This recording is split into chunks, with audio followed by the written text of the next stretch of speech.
We're going to start the program today with a very interesting, different segment. We don't usually have two people on at the same time, but I'm really pleased to do that in this case. It's two guys that I really respect, Professor Larry Lessig from Harvard Law School and Glenn Greenwald from Salon.com.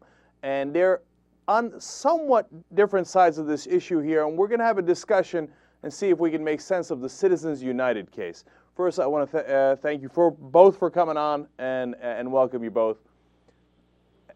Glad to be here. Great to be here. All right, thank you guys. Professor Lessig, let me start with you. Can you, for the purpose of this conversation, just quickly summarize for us what the Citizens United case decided? Sure. The question in Citizens United, as the Supreme Court saw it, was whether Congress has the power to limit corporations in their independent political speech. So this is speech independent of a political campaign. It's not a contribution to a campaign. And Congress had regulated that speech within 60 days of an election. And the question the court had is whether Congress had that power. And the court said that the First Amendment means that Congress has no such power to limit corporate speech. All right. Now, Glenn, let's start with you, because a lot of people on the progressive side, and I would count you generally on that side, think that this was a disastrous decision and that it was could have disastrous political consequences for our system. But more to the heart of what we want to talk about here today was also disastrous in terms of whether it was a correct decision or not judicially. Largely speaking, you don't seem to agree with that, if I've got it right. Why do you think the court might have gotten it right in this case? Well, first of all, I think the distinction that you draw is really important, which is the distinction between a decision that's disastrous and one that's wrongly decided. It may be the case. I'm not actually convinced because the status quo before this case was so heinous in terms of how much influence corporations possessed and exerted on the congressional process. But even if it's true that this decision made things marginally worse or substantially worse, that isn't evidence necessarily that the court got it wrong. Sometimes the Constitution protects activities that are very harmful. The Constitution obviously protects the rights of Nazis or other extremists to speak freely. That can have some very damaging effects, and yet the Constitution doesn't allow us to ban that speech, even though banning that speech might be beneficial. So I think the distinction that you drew first and foremost has to be underscored, because I think that sometimes it gets conflated in discussions of court cases. But for me, it's a fairly simple issue as far as whether the court got it right, which is I think it's a very hard case because, as I said, and I think Professor Lessig certainly agrees, the influence that corporations exert on our political process, the stranglehold that they exert on the legislative process in particular, is, in my view at least, one of the two or three top threats that our democracy faces. On the other hand, the First Amendment is extraordinarily clear and compelling, and it says Congress shall make no law abridging free speech. This bill, this law that was invalidated on its face, does exactly that. And, of course, what gave rise to this case was an activist group, Citizens United, that was a group of citizens sharing a certain ideology that wanted to disseminate a film criticizing a presidential candidate, Hillary Clinton, and was banned by the government from doing so. So it's really core political speech of exactly the kind of censorship that the First Amendment was designed to prevent. And I think that the solutions that we find to this problem of corporate control need to be something other than empowering the government to decide who can and cannot speak about political issues and when they can do that speaking. So, Professor Lessig, let's go to you. You know, Glenn makes a compelling case for, hey, this is political speech, and it's exactly what the First Amendment is supposed to protect, whether we like it or we don't like it. What's the answer to that? Well, I think Glenn is right in about 16 different ways. But I think that there's one part that's missing to the story, which kind of explains what the conflict is, at least among people who, like Glenn, recognize the extraordinary corruption which is our government today. So what he's right about is this is plainly political speech. And he's certainly right that the First Amendment traditionally protects this kind of speech as strongly as any speech.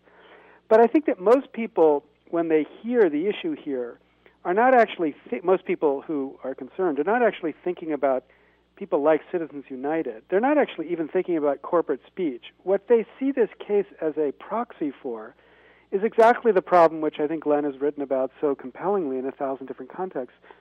They see it as a proxy for a Congress which becomes increasingly dependent upon private interests and not sufficiently dependent upon doing what the people want.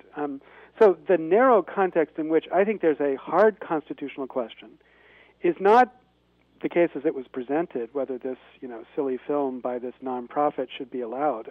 I think it plainly should. But whether there's any ability for Congress to insulate itself from influences that lead 90% of Americans to believe money buys results in Congress. Now, in that framed like that, there's a very interesting parallel case, which the Supreme Court decided just last term. This was the case of the Massey case, where which is actually literally a John Grisham novel, where a coal company loses a $50 million judgment.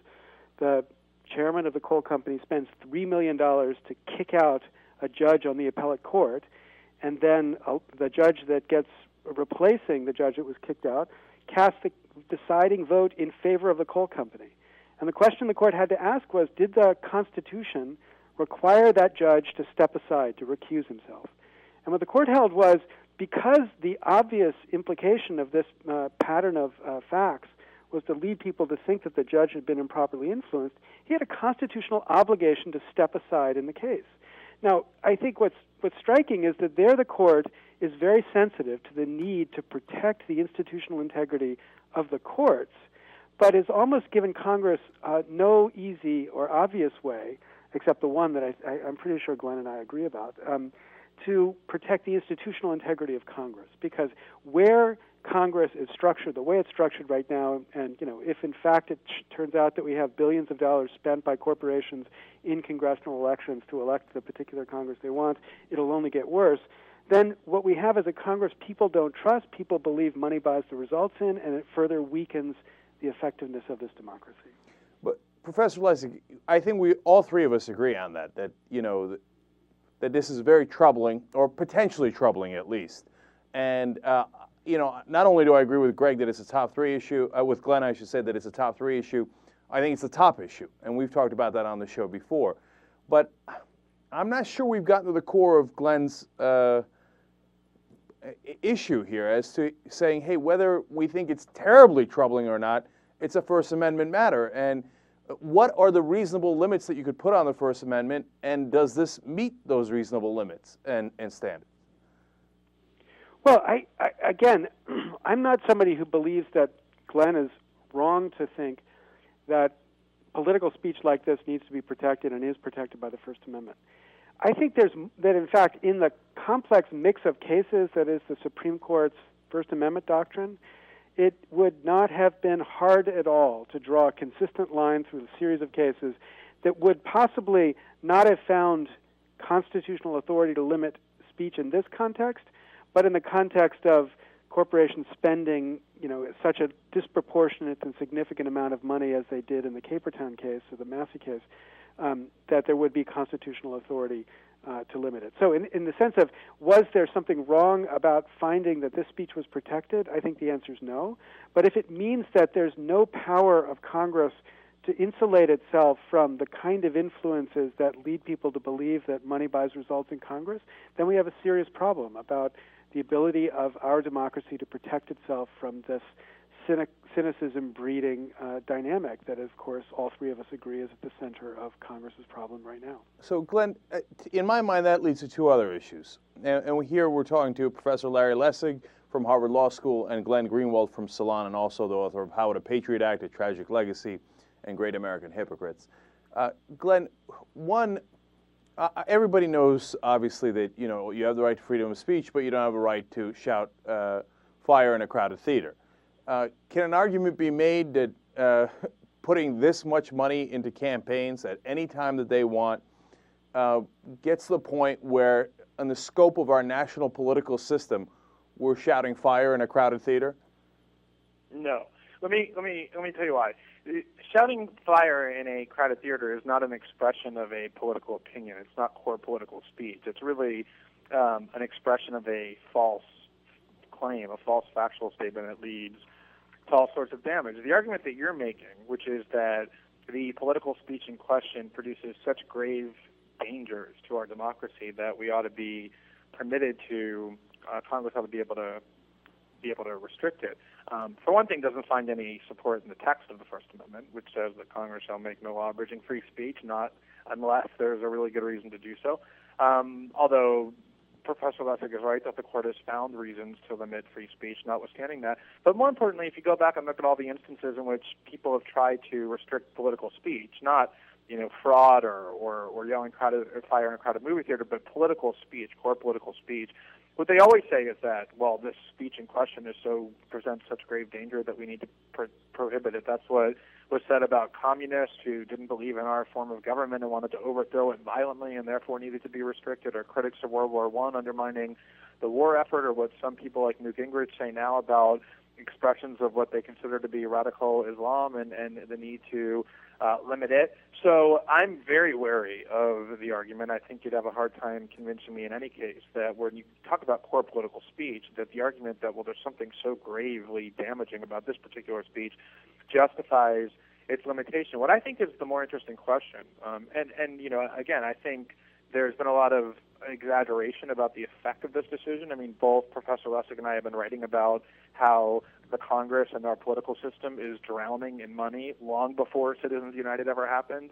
I think the extent to which this will change things has been overstated. But what I think is the more interesting issue, especially now that this decision has been issued, is are there ways to address these problems short of empowering the government to limit and restrict political speech? And Professor Lessig has written about a lot of potential approaches, the most promising of which, I think, in the way that Congress can insulate itself from the sorts of perceptions, accurate perceptions that the citizenry has, that it's not acting free of corruption, is through a serious public financing system, which will alleviate the need for members of Congress to serve the interest of large corporate donors as a means of getting elected. And I think exploring that, as well as potential amendments to the Constitution, which I generally am very averse to, but in this case I think is probably warranted, is the more fruitful question at this point in terms of how to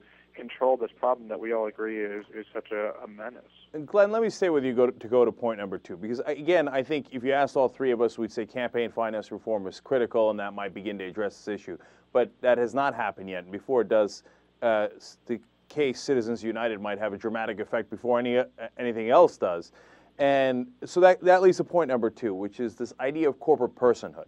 Yes, you might have a right as an American citizen to say anything you like, and it might be right before an election, and you might say to the tune of $1 billion, that might go for me as well. But why does it go for a corporation that is not a human being, that is not endowed with inalienable rights, and that is really not only a fiction as in terms of a political entity, it's something that we've agreed upon, but furthermore, you have the issues of foreign corporations, and well, let me save the foreign corporations for the second part. But let's start there. Why are they people?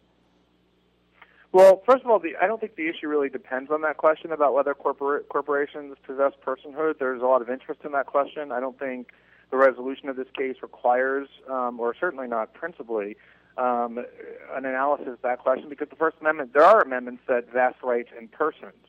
The First Amendment is not one of them. It doesn't talk about persons. It simply says Congress shall make no law abridging free speech.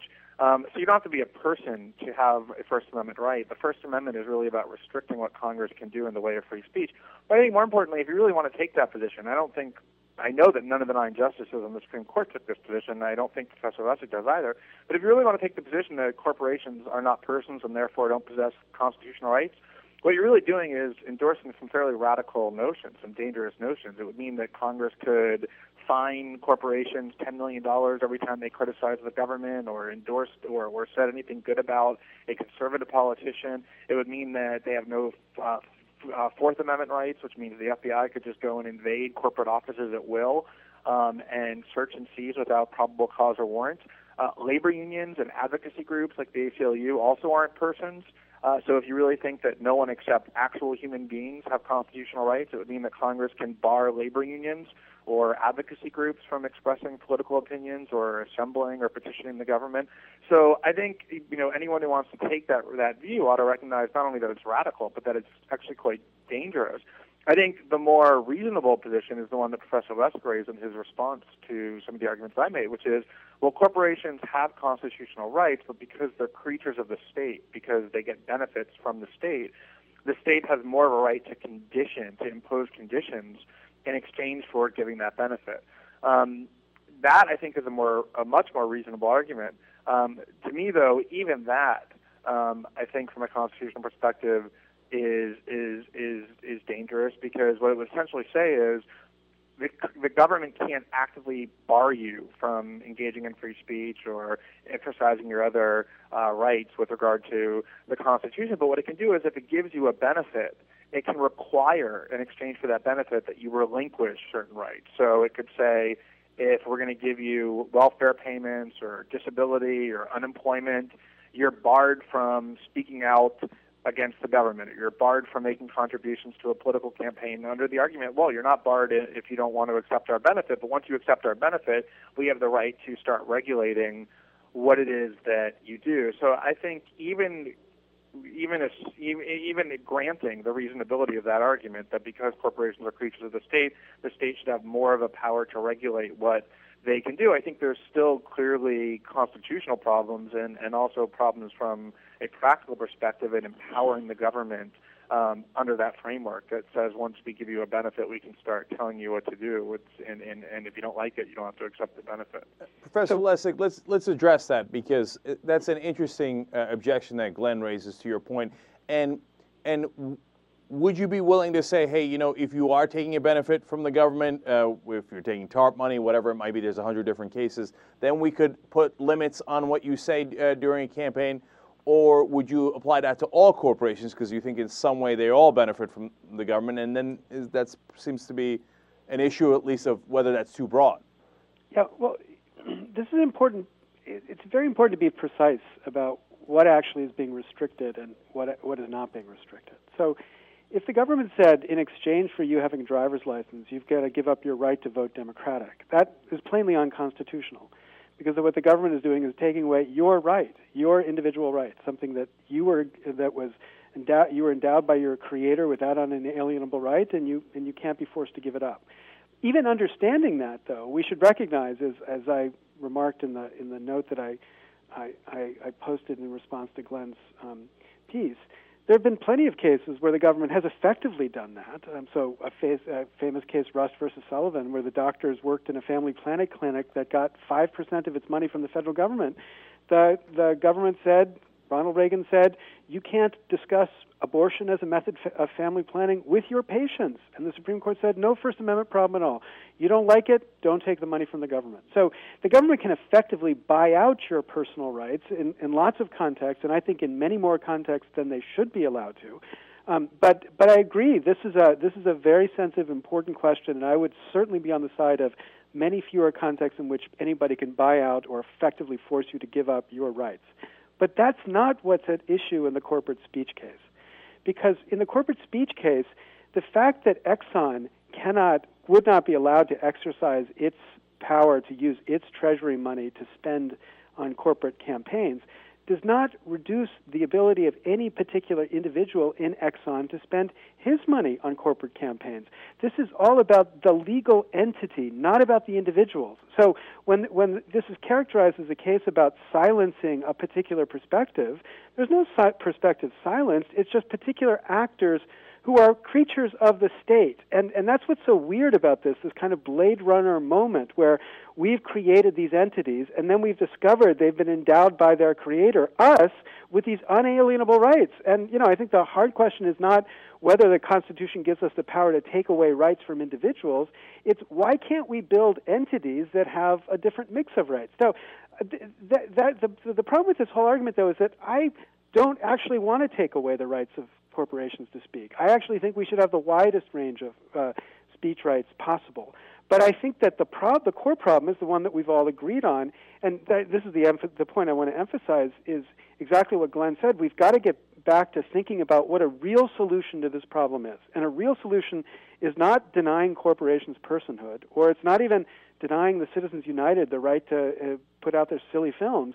The real solution to this is to change the economy of influence in Washington by building a real public or citizen-funded election system. And, right now, this minute, in Congress, there's a bill with 135 co-sponsors that would make an important first step towards that end. And rather than dickering around with these tiny little responses like the administration is supporting and the Democrats in Congress are supporting that will not change this problem at all, progressives ought to be pushing Congress to be adopting citizen-funded elections tomorrow. And that would radically change this problem, even if it doesn't solve it, because I don't think either of us know exactly how much money Citizens United is going to bring in on one side of this equation. But we at least ought to start in a pro-speech way by supporting regulations supporting a regime that gives us much more speech to balance whatever distorting effect corporate speech has. If I could, let me just do one more question for both of you, because I'm genuinely interested in your answers here, because Glenn brought up a really good point about, hey, the government being able to come to a UPS or a CNN and saying, hey, you cannot say anything about the Democratic Party anymore or the Republican Party anymore, otherwise, X, Y, Z. If they don't have, freedom of speech rights, then couldn't they presumably do that, Professor Lessig? And if you say they can't, then isn't Citizens United fairly correct? Well, what I said was there's a line of authority that would authorize a kind of regulation like the one in Citizens United. Again, admitting I don't want to block Citizens United from speaking. The question from a constitutional perspective is how could they do it? And the answer is that the Constitution, if people just read beyond the freedom of speech clause, already has built in it an explicit protection for the class of speech that I think all of us believe the government, should have no ability to touch, which is speech by the press. So if CNN says something, or CNN, or the New York Times, or Slate.com wants to say anything, or the Young Turks, do I think the government has any power to try to control anything that they say? No, absolutely not. And I would also say I don't think the government has the power, even for Exxon, to say that you can't utter, political speech about global warming that denies global warming. I think that's also, there could be no possible justification for that regulation either. But the question is, if government is trying to regulate to avoid this corrupting influence inside of the government, should the First Amendment block it? I don't see why it should. But again, I don't think that this is the fruitful way to deal with this problem. I think the way to deal with it is exactly what Glenn said. And Glenn, final question for you. If you take Citizens United to its logical extreme, it didn't say that only national corporations or United States corporations have rights. So could a corporation run by a Saudi prince or Hugo Chavez or anything like that come in and say, all right, I'm going to spend $1 billion on the Connecticut campaign or the next presidential campaign? And wouldn't that be a significant issue?